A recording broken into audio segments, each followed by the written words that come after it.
Feeding people has always been a way of sharing love, nurturing others, and bringing folks together. I met Donna Denison in the late 90s when she was a guest at my Holiday Artisans show.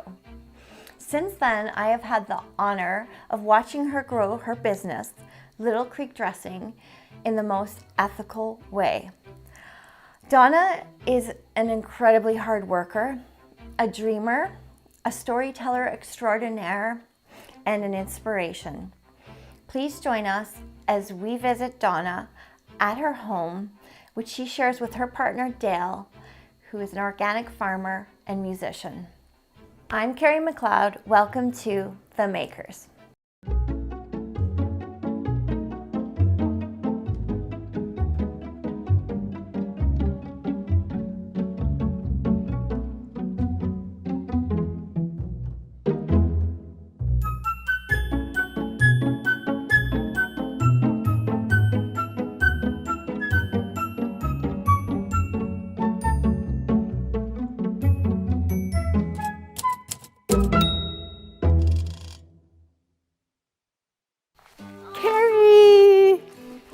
Happy to see you. Thanks for coming. Looks beautiful. Thank you. You know what I was thinking driving here? So I met you when I was 22 and now I'm 52. Oh my goodness. So 30 years. Oh, that's, yeah. Isn't it amazing? And here you are back at Little Creek. I know, I always will come back here. And look. Yay. Hey, let's go. This looks so nice. Everything looks amazing for fall. I love the fall. How are you? I'm good. I love the fall, the colors. Beautiful. Let's go in and have tea. Yeah, that'd be great. I brought some goodies. Oh, good.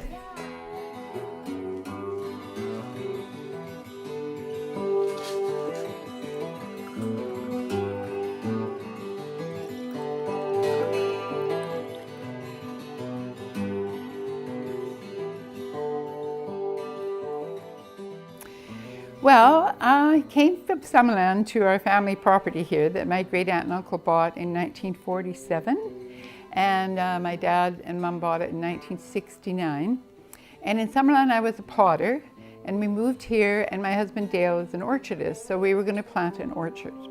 So we cleared the forest and built our house, and I was a potter, moved into the house, found out I was having twins. So I couldn't be a potter.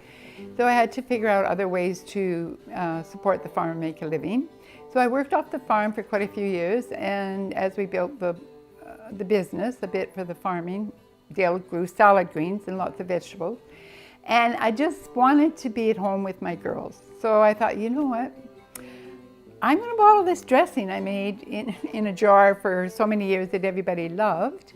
And I just reached out to the Summerland Research Station at that time, and they sent a food scientist out and just reached out and researched how I could actually bottle this dressing. So that was way back in 1995, and really I had just an idea. There was no business plan, no sort of funding, just this idea, and I just went with it. But I had my whole family. I had my kids that colored the labels and all the people visiting from Alberta that would come here for the summer, and really just slowly but surely built the business. Dale grew all the garlic, all the basil, all the raspberries, and our neighbors would take the basil home, strip it all. I'd drive it up to Peachland. They'd dry it. I'd come back, go back, pick it up, grind it in the blender, same with the garlic. So it was all very hands-on. It was just when our friends were starting a winery, and all the equipment they were using is what I ended up using for my dressing. And it was a very inexpensive setup. I would mix it in a 10-liter pail, and Dad would sit at the filling station and fill the bottle, put a cap, put a shrink on, slide it down, and Mom or the girls or any other neighbors that happened to be around, because a lot of people here were retired, and they were retired farm people, a lot of them, and farm people help each other. So many people in my community helped me with getting the dressing going. Okay. And that sort of was how it all started. I had a little building that was going to be my pottery studio, And we didn't have the money to put power in, so we had extension cords running up the long hill. And the breaker went in the middle of the night, and my husband Dale made a note, check breaker in the morning. Well, at 1 a.m. it was fully on fire, and the kitchen burnt to the ground. I lost everything. What year was that? 1998. Okay. So 3 years later, you know, we were just sort of building it. And so I thought, oh my gosh, that's it, I quit. So my dad, John Denison, is the original ice road trucker. And he lived down the hill. Mom and Dad bought this land from my great aunt and uncle in 1969 and subdivided it amongst us 4 kids in 1984.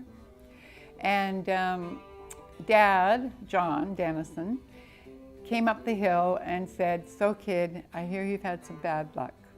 Well, don't even think of shoulda, coulda, woulda.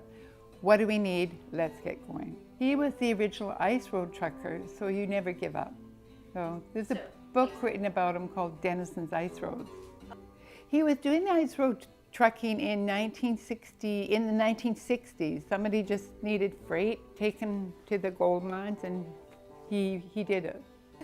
I love this, and I love the idea of your big, burly ice road trucker dad coming in and labeling your dressing for you. Yes, it's quite amazing. So Dad would spend his time with this labeler. Yes, you put the bottle in there. Okay. The label ran through here. He'd weave it through, and then this handle, you turn the handle, and it put the label onto the bottle and went through. The story behind this is that my friends who had the winery business. Is that Poplar Grove? Yes, Poplar Grove. Okay. Had the winery business, and they used a labeler like this. It's handmade in Surrey, BC, and of course with the fire, it burnt. But my friend's son, and Ian was in Naramata on the lake, and we live on the lake. So Ian offered me the labeler because he wasn't using it anymore.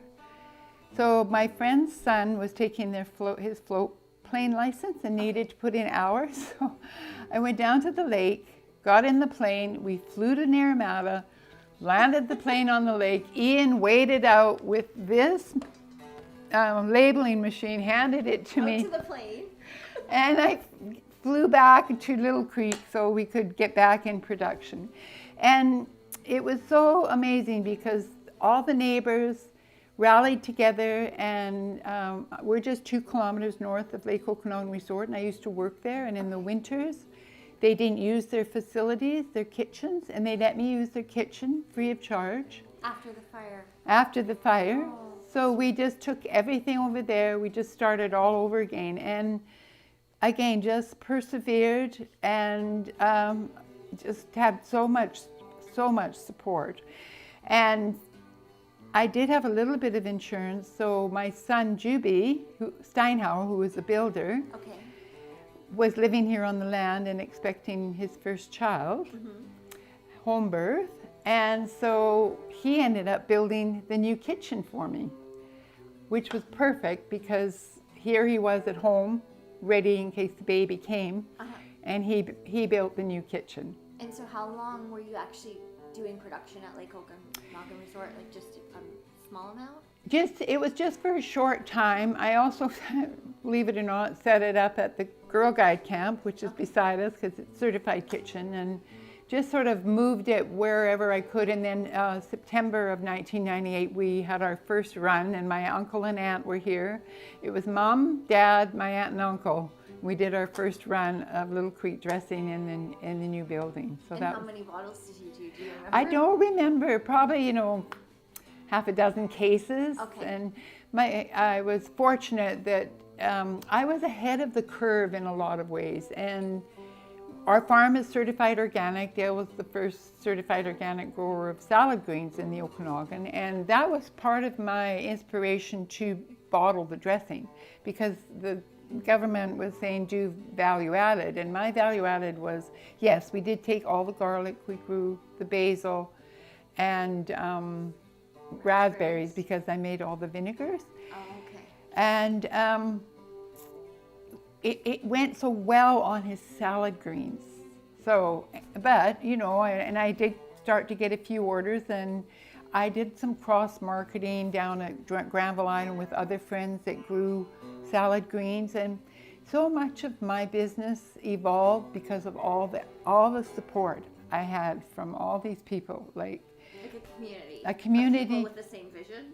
That's right. A community of people with the same visions, and just so supportive. It was just fantastic. And of course, summertime we get a lot of company, so anybody that came to visit would help, you know, up in the kitchen. And eventually I hired neighbors. A lot of the neighbors were retired, so they'd come and help me bottle, and Dad was always there, and Mom, and my daughters, and then my older brother had a jukebox business, so when he's got quite a sense of humor, so he's in the slow can and takes a dressing to Evergreen Natural Foods and says, "Oh, I've got some Big River for you," instead of Little Creek. That's so Richard, right? And then my sister lived in Vancouver, so she would take dressing. Mom and Dad and I would drive down and pick up different ingredients and, you know, deliver and drive back. Like one of the first places was the Milkman in Granville Island that took the dressing, because I was cross-marketing with Glorious Organics Farm. Like, again, such a community of people all on the same page with certified organic and looking after the earth. Yeah. And it was really a beautiful way to evolve. The community support is really, really big. And the thing about the internet is you can connect with other people in the same field, but it is definitely a little different than in the 90s when I first started. But you know, the support has been tremendous. That's really. Good. Yeah. Yeah, and also, like, I find, well, when you and I first met, like, the world of, because everything wasn't on the internet all the time, we had those artisan shows. Yes. Where we would gather, you know, whether it be at Christmas time or summer, spring, like, we had those times where we would gather and kind of catch up with one another, make those connections again. And now it's so saturated. Yes, it's true. That people aren't really attending those things in the same way, and we've lost that sort of momentum there, which is unfortunate. Yes, we've lost that way of supporting each other in terms of the, as you said, like having the craft fairs or the smaller. I think supporting local is a big trend, but to be honest, you know, it's not always really what happens, because, for instance, I have, you know, 6 flavors, and they don't necessarily take all 6 flavors because always it is, I guess, the bottom line or whatever. It's unfortunate in some regards, but again, at the store level here in this community, there's such tremendous support of my product, and I'm so grateful. Your plant is an example of how you can grow in still a sustainable way. Yes, it's true. Yeah. It's just it's work. I'm a worker, so it is hard work. It's not la-di-da having your own business. When you're doing something like making a certified organic salad dressing that supports planet Earth and helps people eat healthy, or whatever product you're doing that you're putting your love and good energy into, you know, I think it just needs to be supported. And I mean, it is supported, but you're right about the Amazon, the online ordering, and that does make it a bit challenging. I use glass bottles, so it's heavy. We do mail orders, but it's heavy to ship, and but I just can't do plastic. For me, it's the environment. Yeah. So because you are sort of at the final phase of your career and not wanting to do this forever, what would be your wish for Little Creek? Well, to have someone with the same vision about the earth, and, you know, just not putting poison in food, and having integrity with the product, integrity with business, and carrying on like the legacy of honoring the earth and helping people eat healthier and be healthier minded, you know.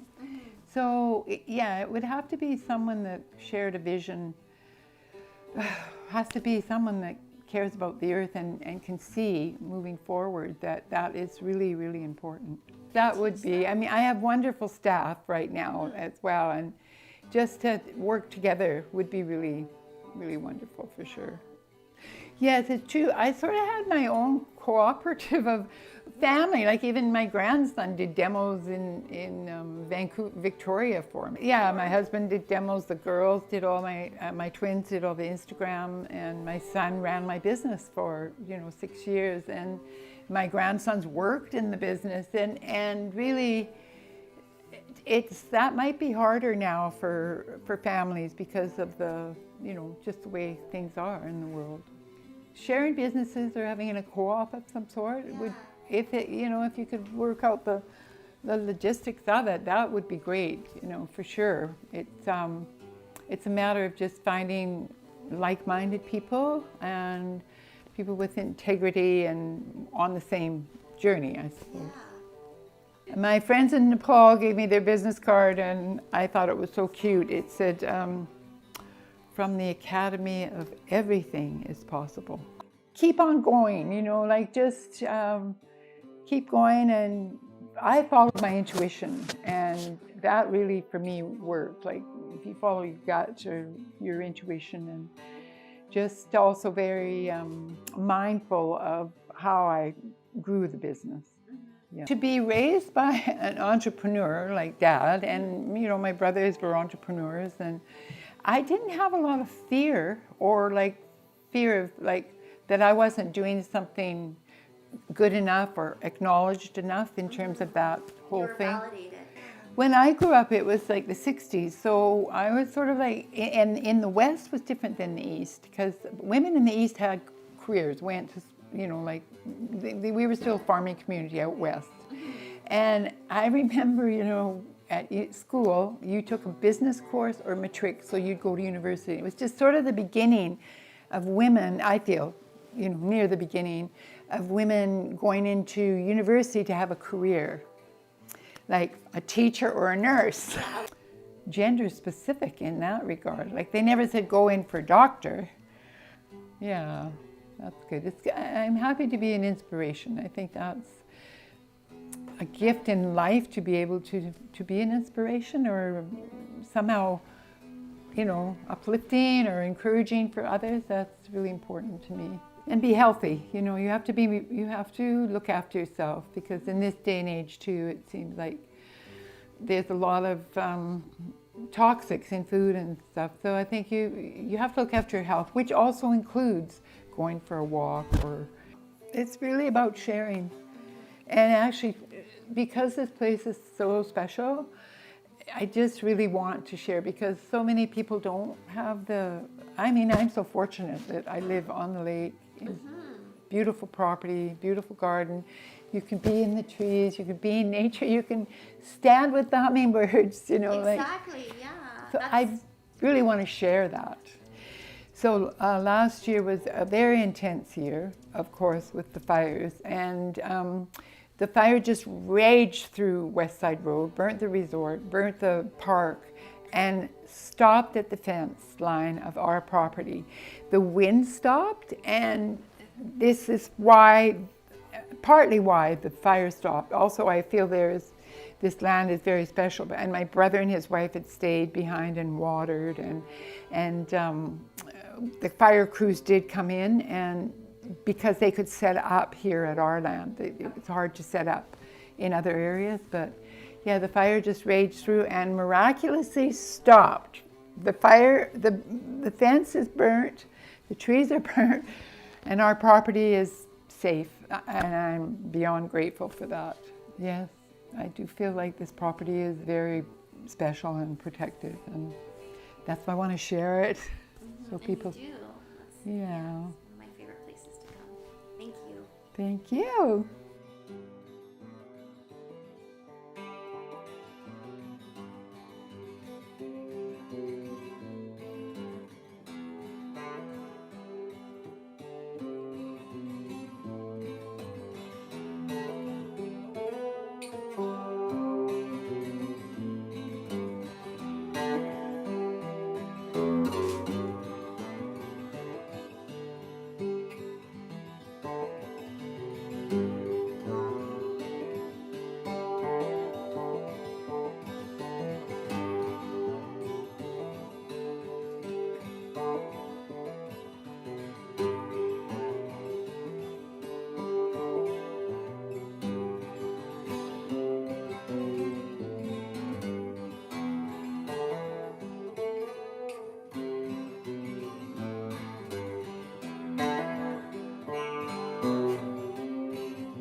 such a community of people all on the same page with certified organic and looking after the earth. And it was really a beautiful way to evolve. Community of people with the same visions and just so supportive. It was just fantastic. And of course, summertime we get a lot of company, so anybody that came to visit would help, up in the kitchen. And eventually I hired neighbors. A lot of the neighbors were retired, and they were retired farm people, a lot of them. And farm people help each other.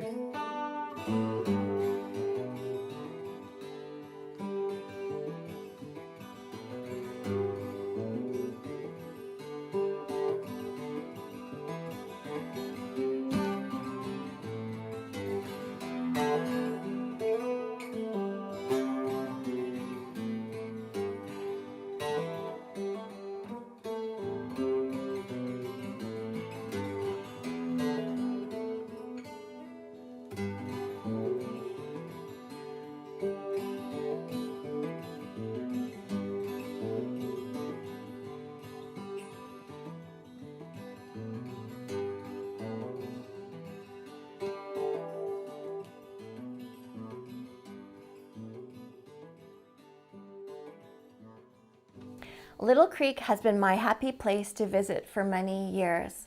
Donna encourages everyone and shares her light. Little Creek dressings are a staple in many people's fridge, and my kids certainly grew up with them. It says right on the bottle, made with love, light, and gratitude.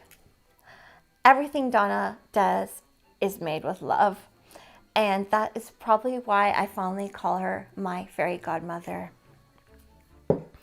I have no doubt that these conversations and the spirit that Donna has put out into the world is going to help inspire and encourage younger generations to follow a creative path and perhaps find something like she did that can lead to a career.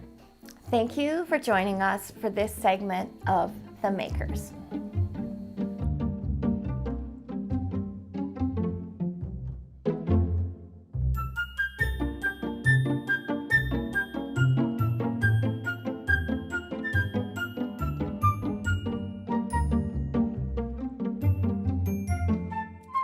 Thank you.